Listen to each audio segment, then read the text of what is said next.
Hello guys, good morning to all of you. आज मैं आप लोग को कंफर्म कर दूं कि इंग्लिश स्पोकन में कौन कौन से चैप्टर पढ़ाऊंगा और इंग्लिश ग्रामर में मैं कौन कौन से चैप्टर पढ़ाऊंगा।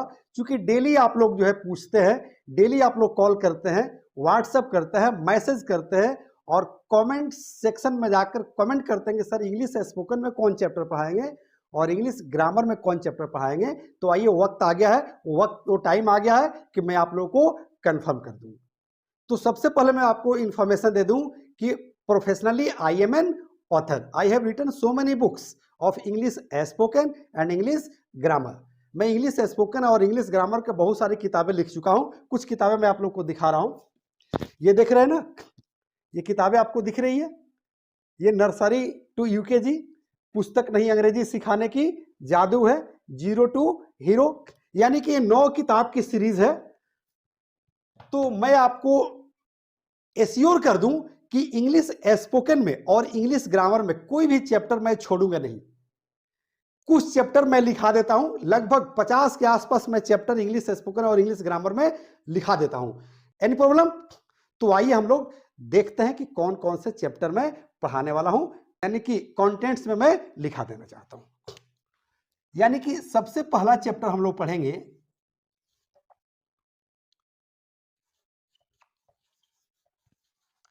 English spoken. सब लोग यही चाहता होगा जानना कि सर इंग्लिश स्पोकन क्या है, इंग्लिश स्पोकन क्या है। तो जानिए, इंग्लिश स्पोकन का हिंदी होता है बोल चाल की अंग्रेजी। यानी कि पूरी दुनिया पर अगर आप विचार करेंगे तो पूरी दुनिया में लगभग 200 देश है और 200 देशों में लगभग 6500 भाषाएं बोली जाती है। तो किसी भी भाषा को अगर आप सीखना चाहते हैं तो उसके 2 पार्ट होते हैं, एक राइटिंग स्किल होते हैं, एक स्पीकिंग स्किल होते हैं। तो स्पीकिंग स्किल बिल्कुल ही आसान होते हैं। जैसे एग्जाम्पल के तौर पर मैं कह दूं कि अगर आप बिहार में चले जाएंगे तो 2 महीना में भोजपुरी बोलने लगेंगे। अगर आप बंगाल में चले जाएंगे तो 2 महीने में बंगाली बोलना शुरू कर देंगे। अगर ओडिशा में चले जाएं तो 2 महीना में ओडिया बोलना शुरू कर देंगे। अगर महाराष्ट्र चले जाएं तो 2 महीना में आप मराठी बोलना शुरू कर देंगे। यानी कि किसी भी भाषा का स्पीकिंग जो है स्किल जो होता है वो बिल्कुल आसान होता है, बिल्कुल इजी होता है। आपके आस पड़ोस में जो व्यक्ति अगर विदेश रहता होगा उससे पूछिएगा, अगर 2 महीना के लिए अगर वो चाइना चला गया है और चाइनीज जो बोलना शुरू कर देता है 2 महीना में, 2 महीना में अगर जापान चला गया तो जापानीज बोलना शुरू कर देता है। यानी कि किसी भी भाषा को बोलना बिल्कुल आसान है, लिखना कठिन हो सकता है। मैं नहीं इनकार कर सकता हूं कि लिखना कठिन नहीं है, लेकिन बोलना बहुत ही आसान है। कितना आसान है आप लोग अंदाजा भी नहीं लगा सकते हैं। इस चैप्टर को आप लोग को जब मैं पढ़ाऊंगा तो आपको अंदाजा लग जाएगा। दूसरा चैप्टर है how to talk in English. यानी कि इंग्लिश में कैसे बात करें। हम सबको लगता है कि इंग्लिश में बात करने के लिए सिर्फ जुबान है, लेकिन नहीं। Each and every part of the body they talk in their own language. जिस तरह से, दूसरा एग्जांपल मैं दे दूं कि जिस तरह से एक जगह से दूसरे जगह जाने के लिए 4 साधन है, roadway, railway, waterway and airway, उसी तरह से अपनी आइडियाज को, अपनी थॉट को, अपने फीलिंग को, अपने दिल में जो बात है या दिमाग में जो बात चल रही है सामने वाले तक पहुंचाने के लिए भी 3 तरीके होते हैं। कौन कौन से तरीके होते हैं ये आपको इस चैप्टर में मिलेगा। यानी कि how to talk in English, यानी कि बात करने के कितने तरीके होते हैं, कितने माध्यम होते हैं, ये आपको इस चैप्टर में मिलेगा। तीसरा चैप्टर होता है बेटा word meaning. As a writer मैं हर स्टेट में गया, हर स्कूल यूनिवर्सिटी के बच्चों से मिला, प्रत्येक बच्चा से मैंने बात किया कि आप लोग इंग्लिश क्यों नहीं बोल पाते हैं, क्या वजह है। तो बच्चों ने 4 जो है समस्या बताया। चार जो है काफी क्रिटिकल समस्या बताया। कॉमर्स में कहावत है कि घर घर जाकर देखा तो हर घर का एक ही लेखा, यानी कि हर स्टेट के बच्चों के साथ एक ही समस्या थी कि सर हम वर्ड मीनिंग नहीं जानते हैं तो अंग्रेजी कैसे बोलेंगे, सर हम ग्रामर नहीं जानते हैं तो कैसे बोलेंगे, सर हमारे आसपास, हमारे परिवार में, हमारे कॉलेज में, कोचिंग में, फ्रेंड सर्किल में सर इंग्लिश का इन्वॉल्वमेंट नहीं है तो मैं इंग्लिश कैसे बोलूंगा। चौथा है कि सर हम लोग इंग्लिश कहां से शुरू करें यही नहीं पता है, इसलिए जो पहले जो 4 चैप्टर मैंने बताया है, जो कंटेंट्स में मैं 4 चैप्टर लिखाने जा रहा हूं, वो 4 चैप्टर पहले ही समाधान है। जो पूरे इंडिया के बच्चों की जो समस्या है उन्हीं के समाधान मैंने पहले फेज में किया है, पहले जो है ग्रुप में किया है। यानी कि वर्ड मीनिंग की जो समस्या थी बच्चों को, इसको हम लोग ऐसे भी कह सकते हैं, how to play with words. हाँ, आप सही सुन रहे हैं, यानी कि वर्ड मीनिंग के समाधान के लिए मैंने रिसर्च किया कि एक रूल से हजारों की संख्या में कैसे वर्ड्स बना लेंगे, एक नियम से कैसे जो हम हजारों की संख्या में वर्ड्स बनाएंगे ताकि आप शब्द के लिए रुके नहीं और भाषा के लिए झुके नहीं। इस चैप्टर में आप लोग को वो चीज मिलेगा, एकदम मैजिकल वर्ड्स मिलेगा। यानी कि आप ये कह दें कि वर्ड मीनिंग क्रिएटिंग मशीन, तो गलत नहीं होगा, क्योंकि इस चैप्टर में यानी कि वर्ड मीनिंग के चैप्टर में मैं वर्ड से खेलना सिखाऊंगा। यानी कि वर्ड मीनिंग क्रिएट करने के लिए, पैदा करने के लिए मैं मशीन दे दूंगा। अगर मैं आपसे कहूं कि मात्र 2 मिनट में मैं हजारों की संख्या में वर्ड याद करा दूंगा, 5 मिनट में 50,000 से ज्यादा वर्ड मीनिंग याद करा दूंगा, तो शायद आप लोग कहेंगे कि मैं झूठ बोल रहा हूं। तो मैं एक एग्जाम्पल के माध्यम से आप लोगों को विश्वास दिलाना चाहूंगा। आज से 30 साल पहले अगर कोई व्यक्ति आता हमारे सामने और कहता कि मैं एक ऐसा डिवाइस बना रहा हूं, एक ऐसा मशीन बना रहा हूं जिसके माध्यम से 0 से 9 डिजिट तक डायल करो और पूरी दुनिया से कनेक्ट हो जाओ, चाहे दुनिया के किसी भी कोने में व्यक्ति बैठा हो, बस वीडियो कॉल लगाओ और उसका वीडियो देखो, एकदम आंखों देखा हाल।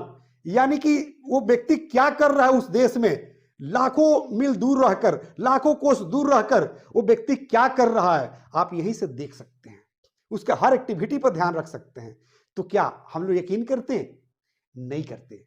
उसी तरह से इंग्लिश का मैं ऑथर हूं, राइटर हूं, मैंने किताब अभी मैंने दिखाया था आप लोगों को।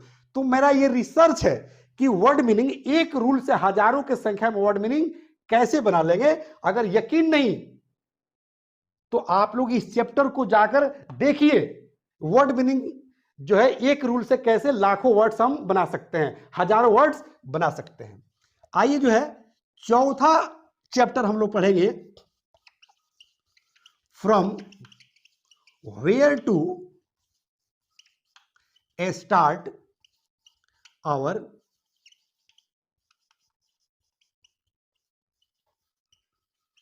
Communication.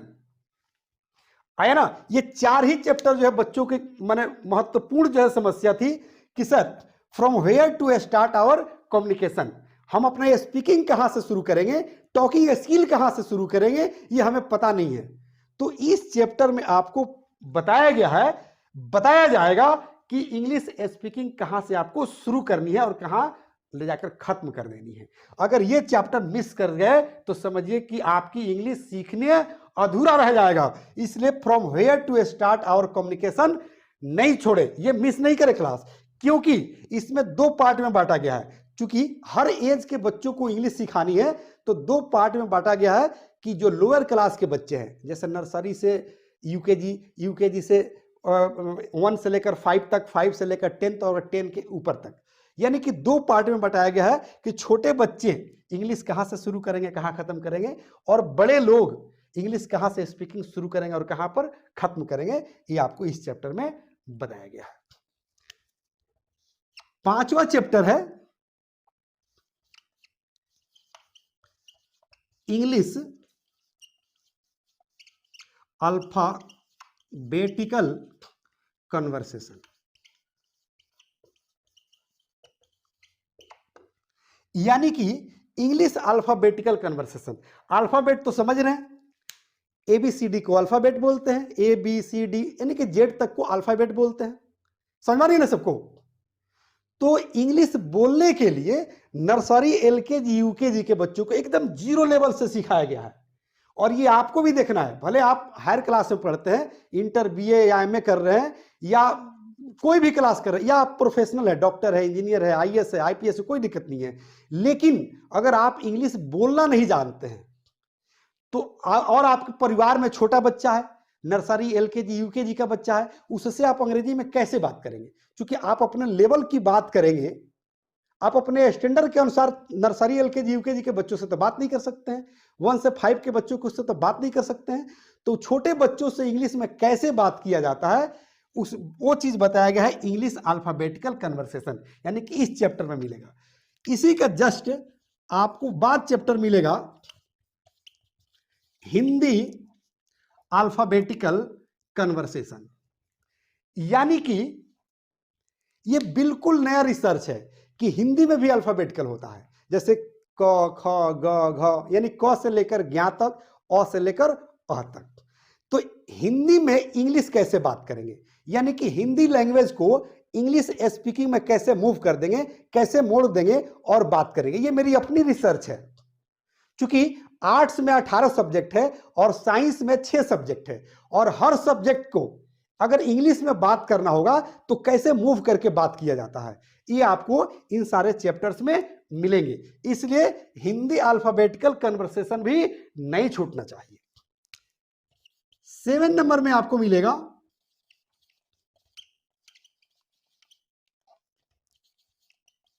Mathematical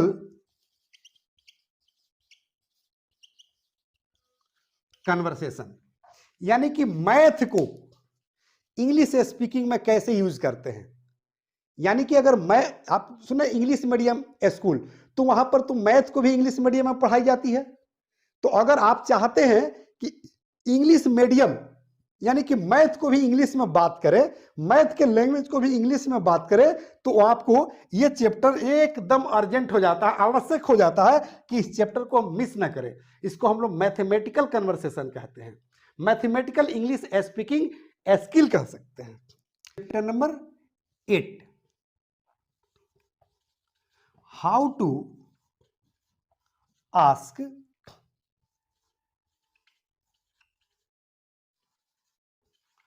profession of anybody, यानी कि पूरी अगर दुनिया की हम बात करें, जो भी लोग हैं इस धरती पर, तो सब लोगों को जीविकापार्जन है। कुछ लोग जो है गवर्नमेंट एम्प्लॉय है, कुछ लोग प्राइवेट एम्प्लॉय है, कुछ लोग सेल्फ एम्प्लॉय है।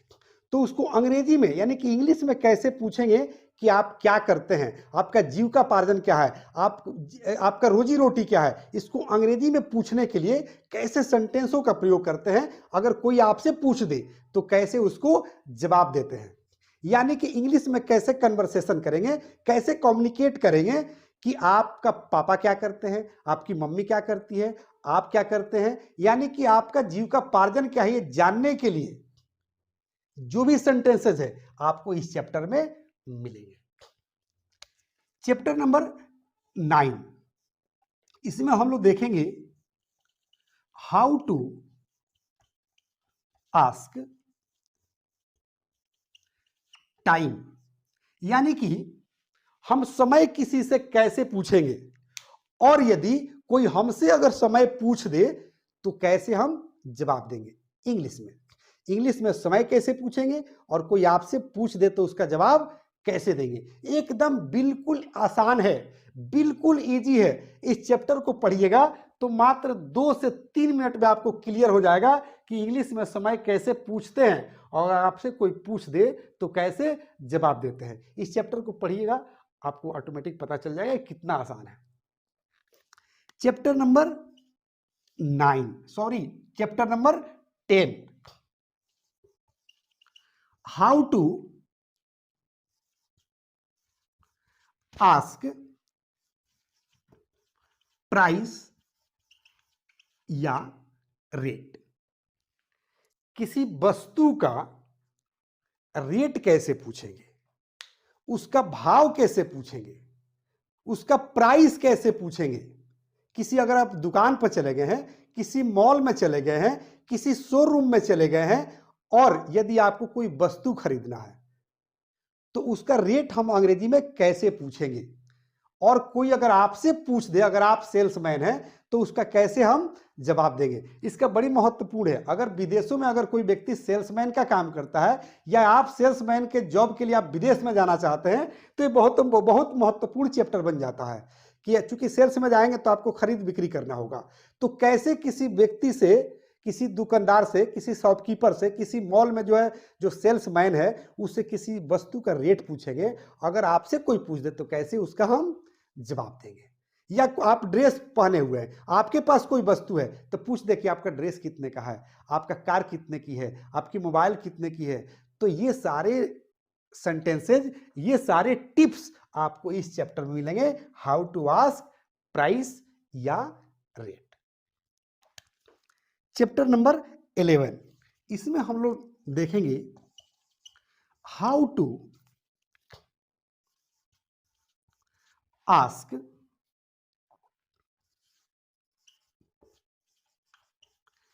Distance of anywhere. यानी कि डिस्टेंस कैसे पूछेंगे, दूरी कैसे पूछेंगे। क्योंकि अगर आप जिस जगह पर हैं उस जगह से दूसरे जगह पर जाना है तो किसी व्यक्ति से पूछना पड़ता है कि भाई साहब यहाँ से रेलवे जंक्शन कितना दूर है, यहाँ से एयरपोर्ट कितना दूर है, यहाँ से लाल किला कितना दूर है, यहाँ से जो है ताजमहल कितना दूर है, यहाँ से दिल्ली कितना दूर है, यहाँ से बिहार कितना दूर है, यहाँ से चेन्नई कितना दूर है। इस तरह के जो भी सेंटेंसेज आते हैं, चाहे वो आपको जवाब देना हो, कोई पूछता है तो जवाब देना होगा या आपको जरूरत पड़े तो पूछना होगा, ये सारे समस्या का समाधान आपको इस चैप्टर में मिलेगा, how to ask distance of anywhere. Chapter number 12 हम लोग देखेंगे how to ask age of anybody. किसी व्यक्ति का हम उम्र कैसे पूछेंगे, और यदि आपसे कोई अंग्रेजी में पूछ देता है आपका उम्र तो कैसे जवाब देंगे। समझ आ रही है ना सबको, एनी प्रॉब्लम। आपसे कोई पूछ दे कि आपका उम्र क्या है, एज के बारे में, एज कम्युनिकेशन यानी कि एज के बारे में हम इंग्लिश में कैसे बात करेंगे, ये आपको इस चैप्टर में मिलेगा। Chapter number 13, how to ask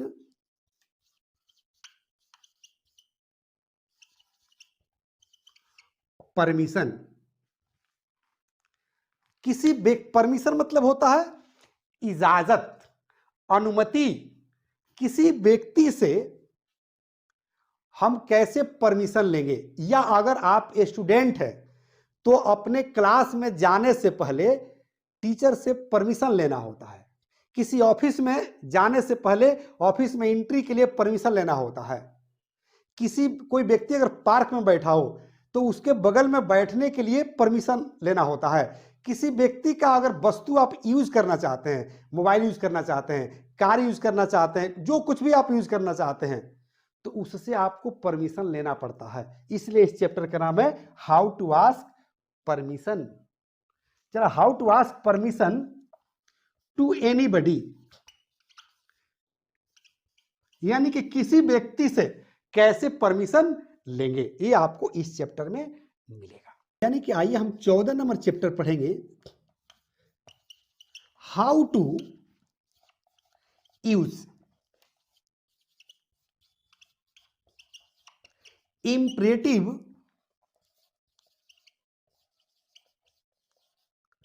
sentences.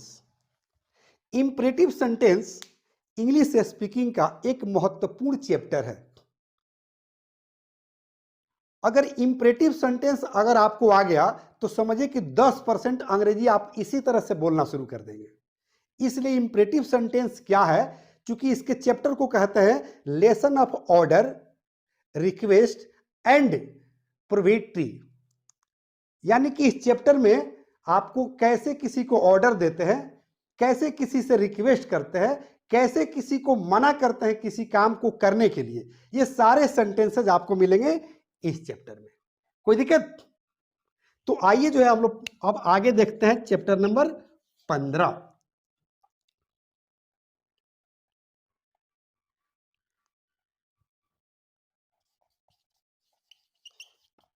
What is sentence and it's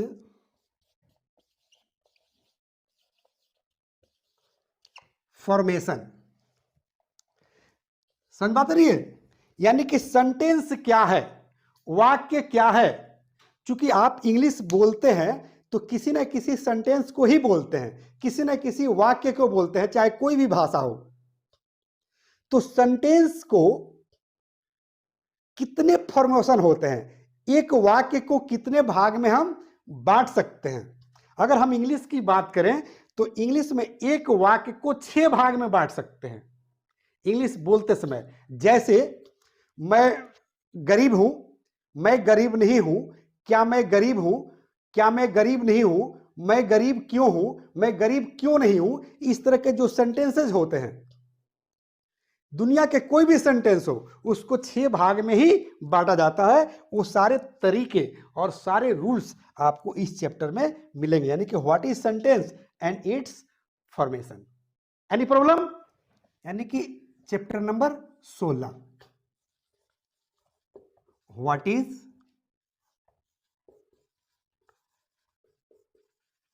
introductory there. Introductory there क्या है? क्योंकि इंट्रोडक्टरी देयर 2 तरह के होते हैं, एक एडवर्ब होता है, एक देयर को एडवर्ब बोलते हैं। एक जो देयर होता है उसका कोई अर्थ नहीं निकलता है, बल्कि किसी चीज को इंट्रोड्यूस करने के लिए आता है, जिससे हम लोग इंट्रोडक्टरी देयर कहते हैं। इसको जो है, इसका यूज आप लोग इस चैप्टर में देखेंगे और काफी मजेदार सेंटेंसेस भी मिलेंगे। इंट्रोडक्टरी देयर में काफी इंपॉर्टेंट सेंटेंसेस मिलेंगे, स्ट्रक्चर्स भी मिलेंगे, एकदम मैजिकल स्ट्रक्चर्स मिलेंगे। इस चैप्टर को अगर मिस कर गए तो समझिए कि बहुत कुछ आपने मिस कर दिया। चैप्टर नंबर 17 हम लोग देखेंगे, what is introductory it. Introductory it क्या है, इंट्रोडक्टरी ईट का प्रयोग कैसे करते हैं, यानी कि ईट का प्रयोग कहां कहां करते हैं इंग्लिश स्पीकिंग में, ये चीज हम लोग देखेंगे इस चैप्टर में। यानी कि इंट्रोडक्टरी, यानी कि अगर आप इंग्लिश ग्रामर में अगर यूज ऑफ देयर पढ़े होंगे, यूज ऑफ ईट पढ़े होंगे, तो वहां ध्यान देने की जरूरत नहीं है। इंग्लिश स्पोकन में, इंग्लिश स्पोकन में इंट्रोडक्टरी देयर और इंट्रोडक्टरी ईट का प्रयोग कैसे होता है एकदम यूनिक तरीके से, ये आपको इन चैप्टर्स में मिलेंगे, इसलिए मिस नहीं होना चाहिए। It's my humble request to you. Chapter number हम लोग देखेंगे 18, what is the gerund and the infinitive. मैं अभी बता रहा हूं ना कि what is the gerund and the infinitive, ये 2 चैप्टर है, जीरंड और इंफिनिटिव।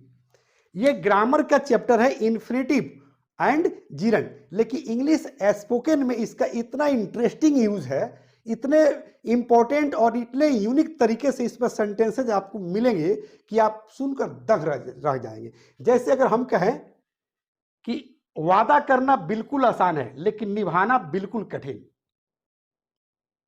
सचिन तेंदुलकर की तरफ बैटिंग करना कोई बच्चों का खेल नहीं है। तो इस तरह के सेंटेंसेज मिलते हैं जीरंड में और इंफिनिटिव में। ये तो मैंने एक जो है सेंटेंस एक बता दिया। जैसे कहेंगे कि मेरे तरह इंग्लिश बोलना आपके बस की बात नहीं है, मेरे तरह जो है कबड्डी खेलना आपकी बात नहीं है। अरे बोलना आसान है लेकिन करना बहुत कठिन है। तो इस तरह के मजेदार सेंटेंसेस मिलते हैं आपको इस चैप्टर में, यानी कि जीरंड और इन्फिनिटिव में। चैप्टर नंबर 19, यानी कि 19 में आपको मैं पढ़ाऊंगा, 19 चैप्टर जो होगा वो होगा model auxiliary verbs. Model auxiliary verbs अगर आप नहीं जानते हैं तो इंग्लिश नहीं बोल पाएंगे, क्योंकि हिंदी में जैसे होता है हैं, हो, हूं, उसी तरह से उन्हीं की अंग्रेजी जो होती है modal auxiliary verbs.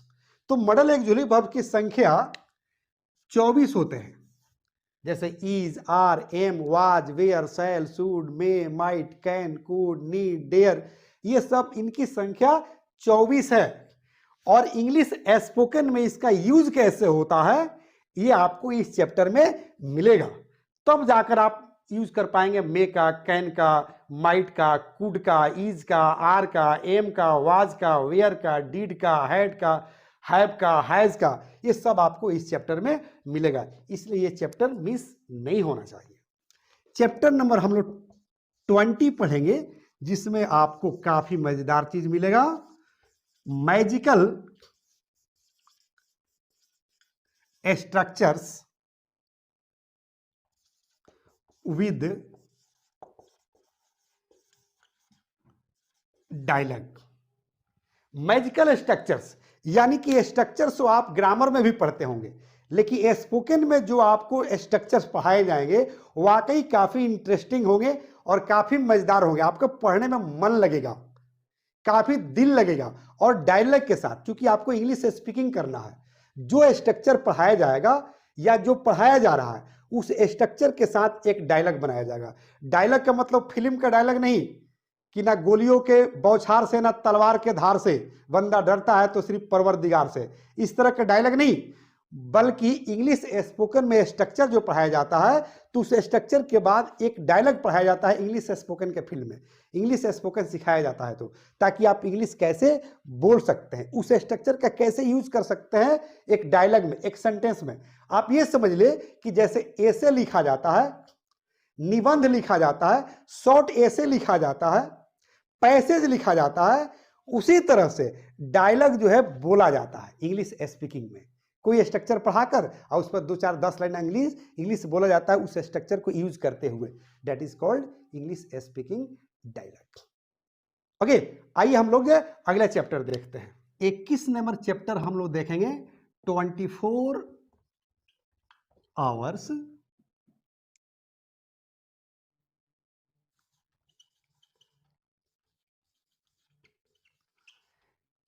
Salutations and greetings. यानी कि फ्रॉम बेड टू बेड, सुबह जगने से लेकर शाम बेड पर जाने तक, यानी फ्रॉम बेड टू बेड का मतलब होता है जगने से लेकर फिर रात में सोने तक। इंग्लिश में प्रणाम कैसे करते हैं, सलाम कैसे करते हैं, आदाब कैसे करते हैं, यानी कि इंग्लिश, यानी कि हिंदी और भोजपुरी और अन्य भाषा के तरह इंग्लिश में सैल्यूटेशन नहीं होता है, क्योंकि इंग्लिश में समय के अनुसार good morning, good afternoon, good evening, good night, good bye, bye bye, see you, sweet dream, ये सारे जो है सेंटेंसेस का यूज होता है, विश करते हैं। तो ये सारे चैप्टर्स आपको मिलेंगे, सारे सेंटेंसेस मिलेंगे इसमें 24 आवर्स सैल्यूटेशंस एंड ग्रीटिंग्स में। चैप्टर नंबर 22 में हम लोग पढ़ेंगे हाउ टू ग्रीट एंड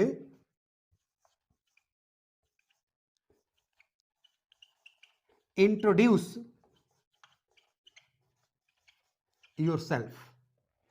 देखिए, ग्रीट का मतलब होता है, ग्रीट का मतलब होता है नमस्कार करना, प्रणाम करना, सलाम करना, यानी कि इंग्लिश में कैसे किसी को प्रणाम करेंगे और इंट्रोड्यूस योरसेल्फ, और अपना परिचय देंगे। समझ पा रहे हैं सब लोगों को? Any problem? चलिए, चैप्टर नंबर 23 में हम लोग देखेंगे कि how to greet and introduce your family.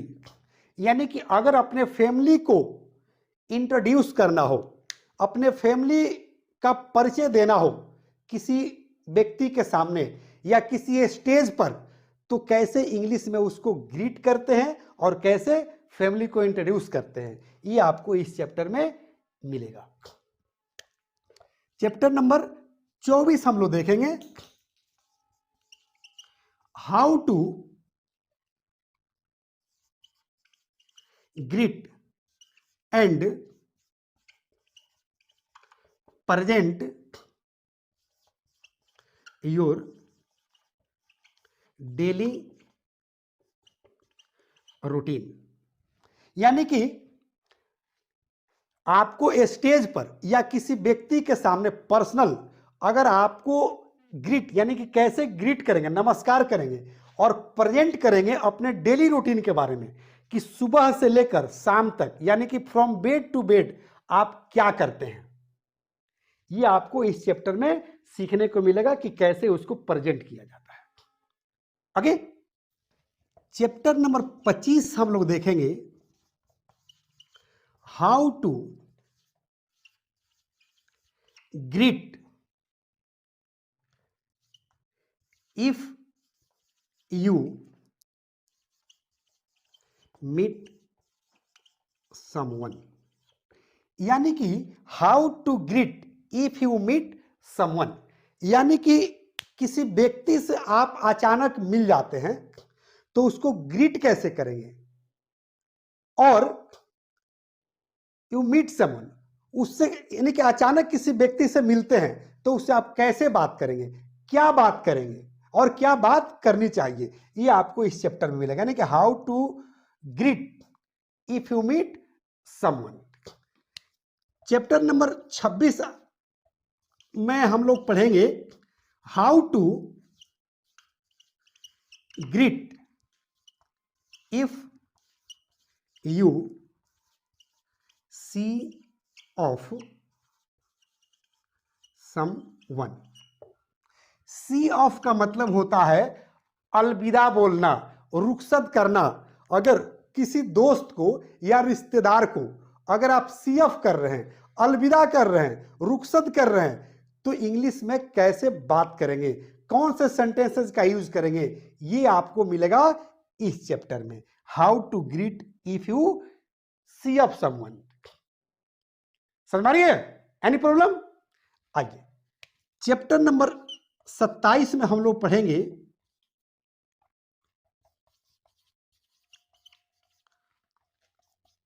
Romantic words and sentences. अब आप लोग को विचित्र लग रहा होगा कि रोमांटिक वर्ड्स भी मैं पढ़ाने वाला हूं और रोमांटिक सेंटेंसेस भी पढ़ाने वाला हूं। तो कोई ना कोई एज आएगा जिसमें आपको इन सारे वर्ड्स की जरूरत पड़ेगी, रोमांटिक वर्ड्स एंड सेंटेंसेस। यानी कि 27 नंबर चैप्टर जो हम लोग का होगा रोमांटिक वर्ड्स एंड सेंटेंसेस। इस पर मैं आशिकों के लिए, दीवानों के लिए, प्रेमियों के लिए अगर मैं एक लाइन कह दूं कि माना कि इश्क जुर्म है, माना कि इश्क जुर्म है तो कोई सजा बाकी ना हो, पर शर्त है कि आशिकों को पत्थर वही मारे जो पापी ना हो। यानी कि आइए अब जो है अगला चैप्टर हम लोग देखेंगे कि 28 नंबर चैप्टर जो होगा काफी महत्वपूर्ण चैप्टर है, how to follow English news and headlines. यानी कि इंग्लिश अखबार कैसे पढ़कर उसका अर्थ समझेंगे। इंग्लिश अखबार का जो हेडलाइंस होता है उसको कैसे पढ़कर हम समझेंगे। इंग्लिश न्यूज जो आप टीवी पर देखते हैं उसका हेडलाइंस कैसे समझेंगे, न्यूज को जो है कैसे समझ लेंगे। यानी कि न्यूज समझने के लिए, अखबार का न्यूज समझने के लिए या टेलीविजन का न्यूज समझने के लिए कुछ खास ग्रामेटिकल रूल्स होते हैं, कुछ टेंसेज होते हैं, कुछ वॉइस होते हैं, कुछ जो है नरेशन होते हैं, स्पीच जो होते हैं, कुछ रूल्स होते हैं, ग्रामेटिकल रूल्स होते हैं। उसको अगर आप जान लेंगे तो आप इंग्लिश अखबार इजीली पढ़ सकते हैं, इजीली उसका अर्थ समझ सकते हैं। वो सारे मटेरियल्स आपको मिलेंगे इस चैप्टर में, how to follow English news and headlines. 9 देखेंगे, यानी कि 29 चैप्टर हम लोग का क्या होगा, व्हाट इज एक्सेंट, यानी कि साउंड। एक्सेंट समझ, एक्सेंट का मतलब होता है लहजा, बात करने का तरीका। वर्ड यानी कि जो होगा उसका साउंड कैसा होगा, ये हम लोग जो है इस चैप्टर में पढ़ेंगे। व्हाट इज एक्सेंट या व्हाट इज साउंड। इसमें आप लोग को मिलेगा कि किसी शब्द का साउंड कैसा होना चाहिए, किसी शब्द का उच्चारण कैसा होना चाहिए, ताकि पूरी दुनिया, इंग्लिश क्या है तो इंटरनेशनल लैंग्वेज है, पूरी दुनिया आपको समझ सके। नहीं तो ऐसा ना उसका उच्चारण कर दीजिए कि सिर्फ जो है आपके जहां के रहने वाले हैं, जिस स्टेट के रहने वाले हैं, जिस सोसाइटी के रहने वाले हैं, आप ऐसा ना उसका प्रोनाउंसिएशन करें कि सिर्फ वहीं के लोग समझे। जब उसका सही एक्सेंट होगा, सही साउंड होगा, तो चूंकि इंग्लिश इंटरनेशनल लैंग्वेज है, पूरी दुनिया समझेगी आपके बातों को। यानी कि ये चीज हम लोग सीखेंगे 29 नंबर चैप्टर में, व्हाट इज एक्सेंट या व्हाट इज साउंड में। अगला चैप्टर है यानी कि 30, इसमें हम लोग देखेंगे कि how to use proverbs in our conversation. यानी कि प्रोवर्ब्स का मतलब होता है कहावत। समझ में आ रही है ना सबको। कहावत का मतलब जैसे लोग कहते हैं नाच ना जाने आंगन टेढ़ा, work is worship, honesty is the best policy. समझ में आ रही है ना। Rome was not built in a day, Delhi अभी दूर है। इस तरह के जो भी कहावतें हैं, चाहे इंग्लिश में हो या हिंदी में हो, उसको इंग्लिश कम्युनिकेशन में कैसे यूज करेंगे, क्या उसका टेक्निक है, ये चीज मिलेगा आपको इस चैप्टर में। यानी कि 30 नंबर चैप्टर में मिलेगा how to use proverbs in our conversation. 31 जो हम लोग चैप्टर पढ़ेंगे, हाउ टू फेस एन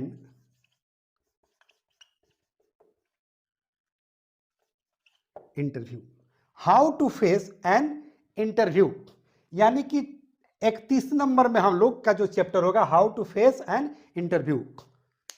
यानी कि जब अपनी आप पढ़ाई कंप्लीट कर लेंगे, पढ़ाई पूरी कर लेंगे, तो जॉब के लिए जाएंगे तो कैसे किसी भी इंटरव्यू को फेस करते हैं, और इंटरव्यू में क्या बोलना चाहिए, क्या नहीं बोलना चाहिए, और जो बोलना चाहिए वो कैसे बोलना चाहिए, क्या फेशियल एक्सप्रेशन होना चाहिए, क्या आपका कॉन्फिडेंस लेवल होना चाहिए, वो सारे चीज बताएंगे, बताया जाएगा how to face an interview में। 32 नंबर में हम लोग पढ़ेंगे टॉपिकल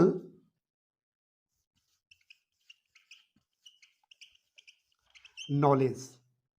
यानी कि 32 नंबर में आपको टॉपिकल नॉलेज मैं दूंगा, आपको टॉपिकल नॉलेज दिया जाएगा कि किसी भी टॉपिक पर अगर आपको जानकारी नहीं है तो उस टॉपिक पर 10 लाइन अंग्रेजी कैसे बोल लेंगे, चाहे उस टॉपिक पर कैसे किसी से बात कर लेंगे, कैसे उस टॉपिक पर लेक्चर दे लेंगे, स्पीच दे लेंगे, ये सारे आइडियाज बताए जाएंगे किसमें, टॉपिकल नॉलेज में। इसलिए ये टॉपिक जो है मिस नहीं होना चाहिए, आप लोग इसको मिस ना करेंगे इस टॉपिक को। 33 टॉप, इसमें हम लोग बताएंगे how to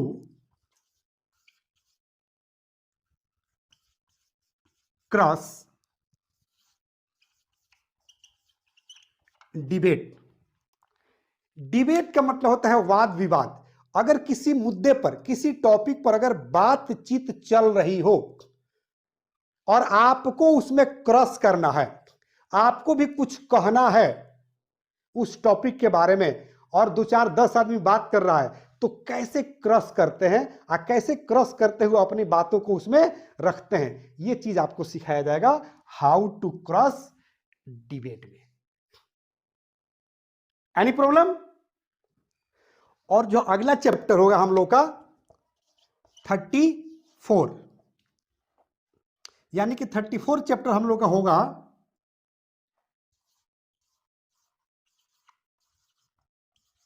occasional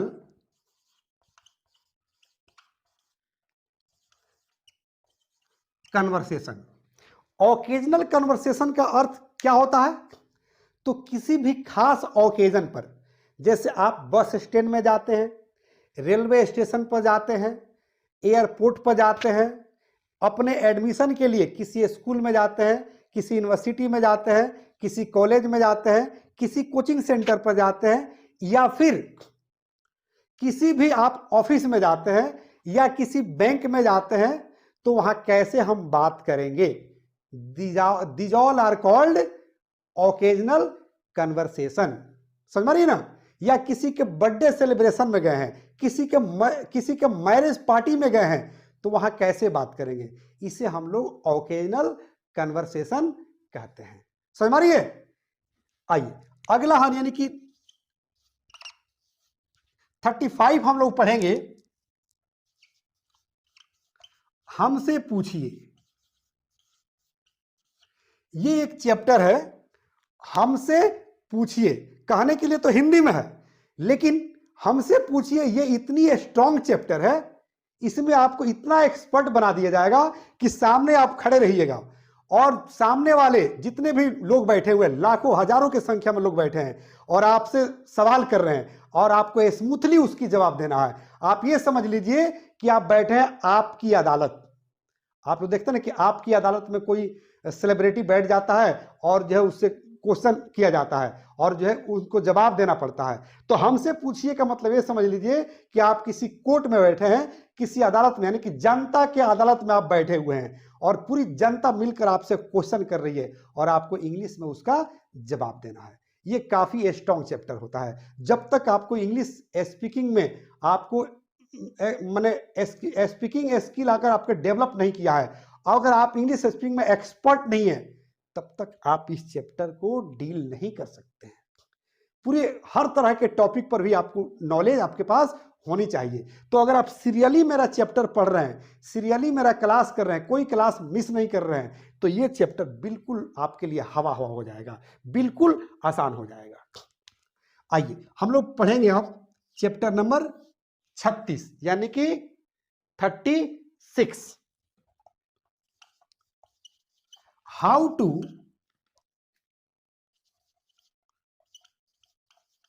develop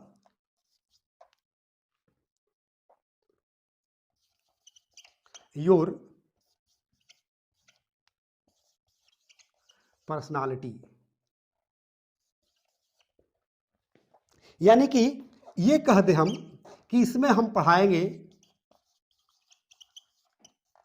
personality development. Personality development एक चैप्टर है और काफी स्ट्रॉन्ग चैप्टर है। इसमें आपको यह चीज सिखाया जाएगा कि अपने पर्सनालिटी को किसी के सामने कैसे आप पेश होंगे कि आपकी पर्सनालिटी एकदम जो है विचित्र लगेगी और दूसरे लोगों से आप डिफरेंट लगेंगे। यानी कि आप सामने वालों के दिल और दिमाग में एक स्थान बना लेंगे, एक प्लेस बना लेंगे। ये सारे चीज सिखाया जाएगा कि अपने पर्सनालिटी को कैसे हम इंप्रूव करें, कैसे बात करें। क्योंकि इसमें जो है बात करने से लेकर यानी कि ड्रेसिंग, गेटअप और स्पीकिंग स्टाइल, हर चीज जो है इसमें डेवलप कराया जाता है। पर्सनालिटी डेवलपमेंट में आपको कितना बोलना है, कितना नहीं बोलना है, किस तरह का ड्रेसेस पहनना है, किस ओकेजन पर किस तरह का ड्रेस पहनना है, किस तरह की भाषा बोलना है, ये सारे चीज सिखाए जाते हैं पर्सनालिटी डेवलपमेंट में। Any problem? 37 यानी कि 37 नंबर जो चैप्टर हम लोग का होगा वो होगा सपोर्टिंग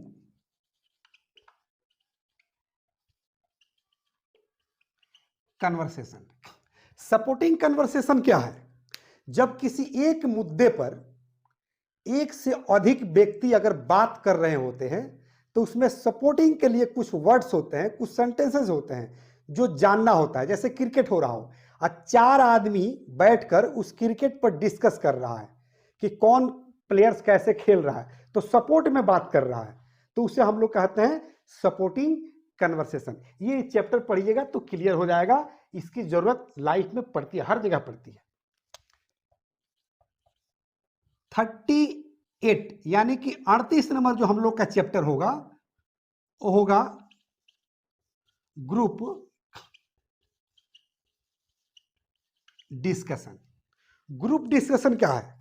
जब एक से अधिक लोग जब एक जगह इकट्ठा हो जाए और किसी खास मुद्दे पर जब डिस्कस करे तो उस ग्रुप डिस्कशन में किस तरह से बातें करते हैं, किस तरह के सेंटेंस रखे जाते हैं, किस तरह के स्ट्रक्चर रखे जाते हैं, वो आपको ग्रुप डिस्कशन में बताया जाएगा कि ग्रुप डिस्कशन होता क्या है और किस तरह के सेंटेंस इसमें रखे जाते हैं।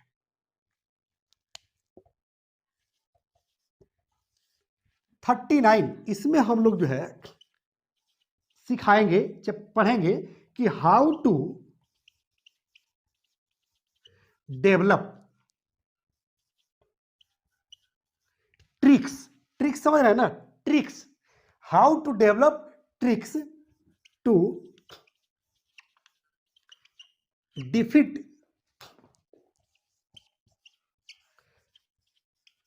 एनीबडी इन इंग्लिश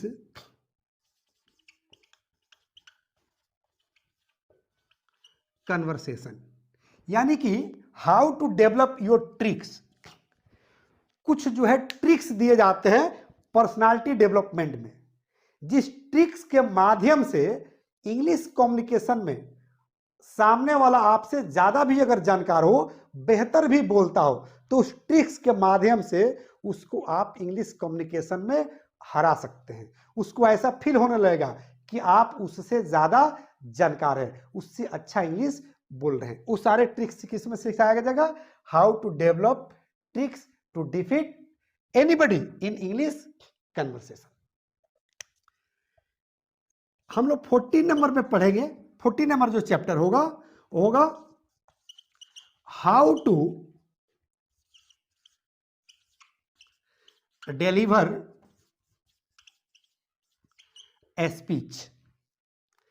आप जो है 15 अगस्त पर, 26 जनवरी पर या किसी ओपनिंग सेरेमनी में स्टेज पर जब आप स्पीच देते हैं, लेक्चर देते हैं, उसका क्या जो है क्राइटेरिया होनी चाहिए, स्पीच कैसे देना चाहिए, स्पीच शुरू कैसे करेंगे, अंत कैसे करेंगे और मिडिल में बॉडी ऑफ द स्पीच क्या होगा, ये सारे चीज आपको इस चैप्टर में बताए जाएंगे, सिखाए जाएंगे। चैप्टर नंबर 41 होगा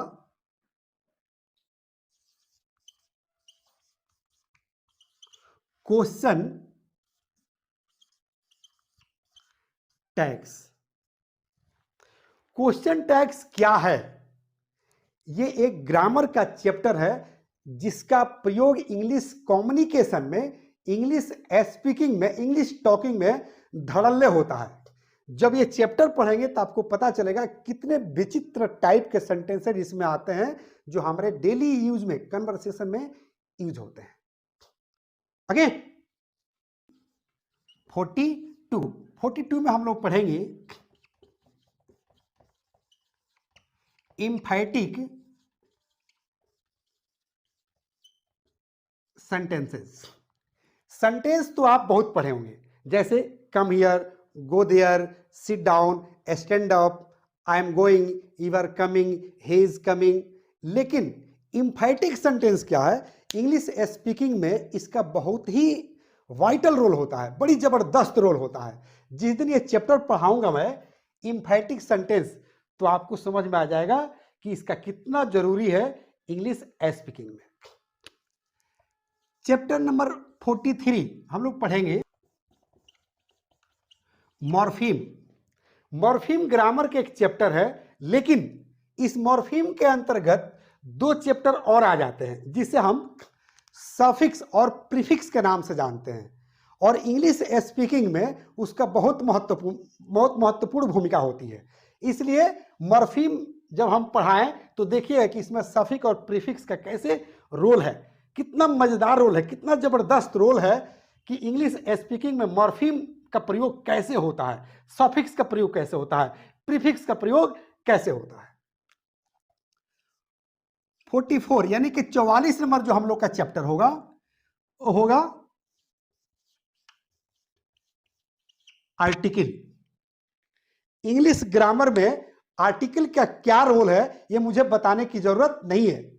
ये समझ लीजिए कि नाउन का वस्त्र होता है आर्टिकल। जैसे इंसान बिना वस्त्र का नहीं जी सकता है, नहीं रह सकता अगर थोड़ा सा भी बुद्धि विवेक है, तो उसी तरह से किसी भी नाउन को आप नंगा नहीं रख सकते हैं कि नाउन का वस्त्र आर्टिकल कैसे होता है। हम लोग जो है 45 चैप्टर में पढ़ेंगे डिग्री। डिग्री ग्रामर का एक ऐसा चैप्टर है जिसमें पढ़ना पड़ता है डिग्री ऑफ कंपैरिजन, यानी कि एडजेक्टिव को 3 भाग में बांटा जाता है कि वह अच्छा है, मैं उससे अच्छा हूं, तुम सबसे अच्छे हो। तो जब हम कंपैरिजन करेंगे, कंपेयर करेंगे एक दूसरे से, उसे हम डिग्री कहते हैं, डिग्री ऑफ कंपैरिजन। या क्या कहते हैं, या डिग्री में जाएंगे तो 3 तरह का डिग्री होता है, पॉजिटिव डिग्री, कंपैरेटिव डिग्री और सुपरलेटिव डिग्री। ये तीनों डिग्री का इंग्लिश स्पीकिंग में क्या महत्व है, क्या भूमिका है, जब ये चैप्टर पढ़ेंगे तो आपको मिलेगा।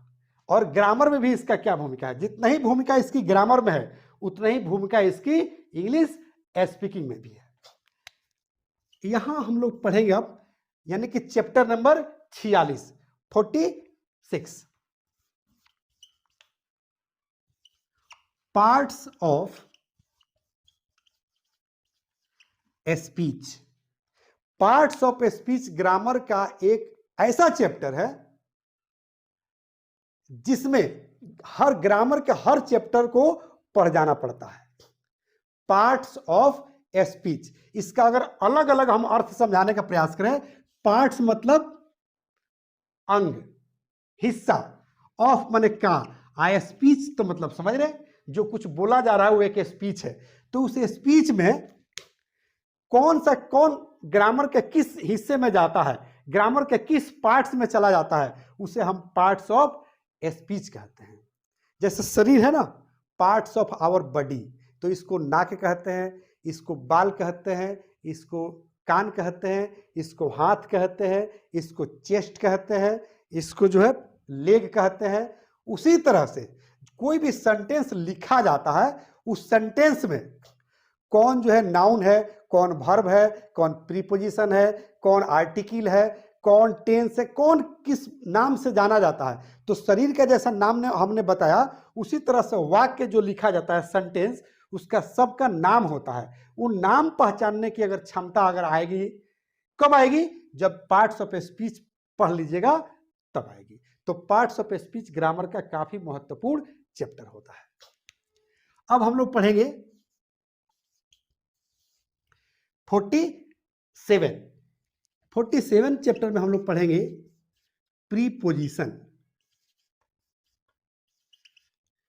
प्रीपोजिशन, प्री माने होता है पहले, अब पोजीशन का मतलब होता है स्थान। किसी वाक्य में किसी शब्द के पहले कोई शब्द आ जाए और 2 शब्दों के बीच में संबंध बताने लगे, उसे हम प्रीपोजिशन कहते हैं। यानी कि प्रीपोजिशन का क्या रोल है इंग्लिश स्पीकिंग में, और प्रीपोजिशन ग्रामर में जो है कितना इंपॉर्टेंट रोल रखता है, ये जब ये चैप्टर पढ़ेंगे तो आप लोग को बखूबी पता चल जाएगा, क्लियर हो जाएगा कि प्रीपोजिशन क्या है, प्रीपोजिशन कहते किसे हैं, प्रीपोजिशन कितने तरह का होता है। कोई दिक्कत? चलिए हम लोग पढ़ेंगे अब 48 टेंस। टेंस किसे कहते हैं? क्योंकि आप लोग किसी भी टीचर के पास जाते हैं या अगर ग्रामर की जानकारी नहीं भी है तो कहते हैं कि टेंस मुझे पढ़ना है, टेंस पढ़ लेंगे तो इंग्लिश स्पीकिंग मुझे आ जाएगा। ये तो जनरली लोग कहता है। तो आप समझ सकते हैं कि टेंस का क्या भूमिका है, टेंस का क्या रोल है इंग्लिश स्पीकिंग में या इंग्लिश ग्रामर में। तो यहाँ जो टेंस पढ़ाया जाएगा English spoken point of view से पढ़ाया ही जाएगा, लेकिन ग्रामेटिकल पॉइंट ऑफ व्यू से पढ़ाया जाएगा, ताकि एक बार टेंस आप पढ़ ले तो फिर लाइफ में कभी टेंस पढ़ने की जरूरत नहीं पड़े। टेंस कितने तरह के होते हैं, टेंस क्या है, ये सारे चीज आपको इस चैप्टर में मिलेंगे। 49 चैप्टर आप लोग का होगा वॉइस। वॉइस समझ रहे हैं ना?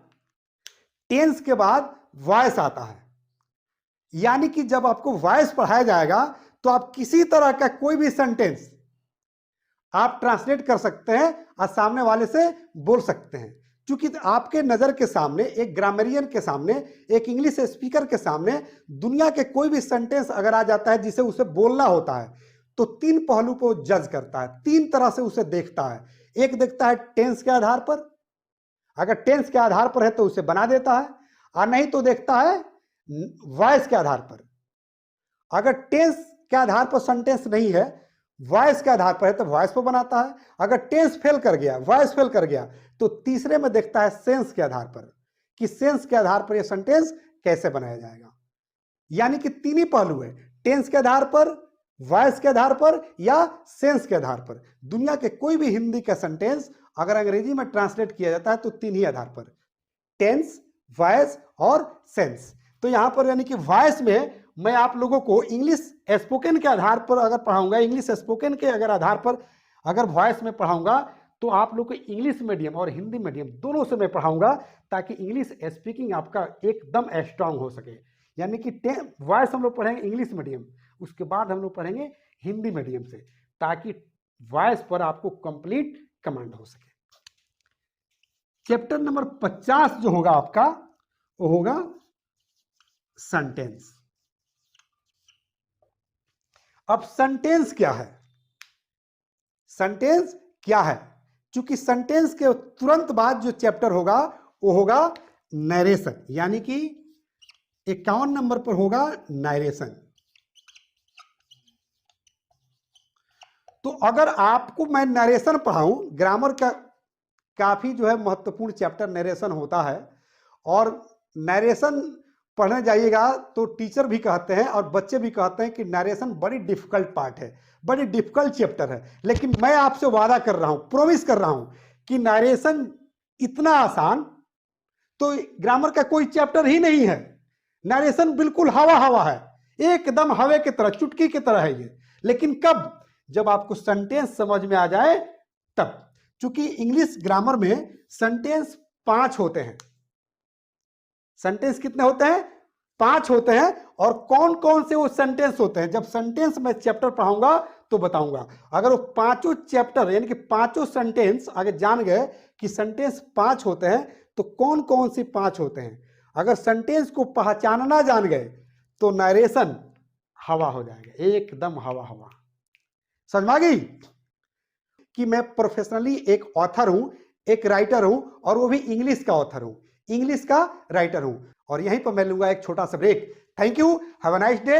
जय हिंद, जय भारत।